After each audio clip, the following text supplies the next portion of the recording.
A Divina Comédia de Dante Alighieri. Inferno. Canto 25. Transformação em répteis. No final de seu discurso, o ladrão fechou a mão em punho deixando apenas o dedo médio, ergueu-a para o alto e gritou: "Toma, Deus, olha, isto aqui é para você." E dali em diante, todas as serpentes se tornaram minhas amigas, pois uma chegou e se enrolou no seu pescoço, impedindo que ele falasse. Depois veio outra e se enrolou com tanta força nos seus braços que ele não pôde mais sequer se mexer. Ah! Pistóia, Pistóia, por que não te incineras de uma vez por todas, pois nem teus fundadores fizeram tanto mal quanto agora fazes?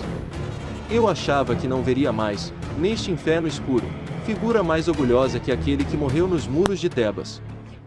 Sem dizer mais nada ele fugiu. Pouco depois, apareceu um centauro, que o procurava. Estava totalmente coberto de serpentes. No ombro, atrás da nuca, um dragão com suas asas abertas, cuspia fogo em quem se aproximasse. Este que tu vês é Caco. Apontou-me o mestre, filho de Vulcano, que aqui cumpre pena por ter roubado o rebanho do seu vizinho. Hércules, que foi quem depois o matou com 100 golpes de clava, dos quais não sentiu talvez mais que 10. Enquanto Caco passava, 3 espíritos se aproximaram e nos perguntaram: "Quem sois vós?" Nossa conversa então se interrompeu. Eu não os conhecia, mas cheguei a ouvir alguém do grupo perguntar: "Onde será que está Cianfa?" Enquanto eu os olhava, sem nada dizer, de repente uma serpente com 6 patas se arremessou sobre um deles, envolvendo-o totalmente. Com as patas do meio apertava seu abdômen. Com as da frente segurava seus braços e com as de trás, suas pernas. Os dentes afiados ela afundava na sua face e sua cauda passava no meio das pernas do ladrão, perfurando, atravessando seus rins e saindo reta pelo ventre.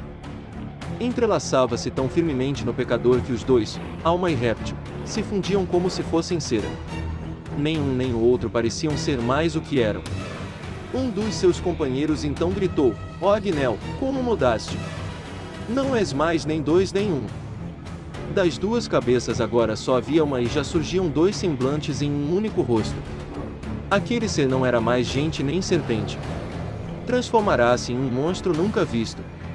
E a imagem deturpada assim se foi, num passo lento. Vi então correndo como lagartixa, na direção de um dos 2 ladrões restantes, uma cobrinha preta. Ela veio e afundou os dentes em um deles, atravessando-lhe o umbigo. Depois caiu e se estendeu diante dele. O ladrão nada falava. Permanecia em pé como em transe, olhando para o réptil que o olhava. Pelo focinho de um e pela ferida do outro saía fumaça. Os 2 começaram então a se transformar. A serpente aos poucos adquiria feições que sumiam no condenado, numa troca perfeitamente simétrica. Assim que a cauda dela se dividia em 2 partes, as pernas do pecador se uniam, e se fundiam perfeitamente. A pele dele se tornava cada vez mais dura, se cobrindo de escamas, enquanto a dela se tornava macia. Os seus braços entravam pelas axilas enquanto que na fera, 2 patas cresciam. Pouco depois, um tombou e começou a rastejar enquanto o outro se levantou. O que estava em pé ainda não tinha orelhas e exibia uma língua de serpente, mas logo suas orelhas começaram a nascer e sua língua se uniu, perfeitamente. A língua do que estava no chão se dividiu em 2 partes e ele recolheu as orelhas como uma lesma recolhe seus chifres.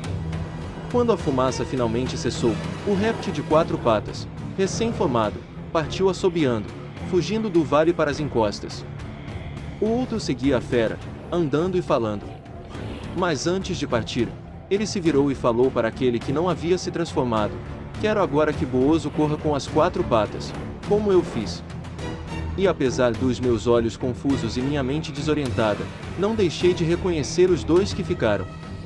Um era Puxio Sencado, o único que não se transformará, e o outro era aquele por quem Gavili chora.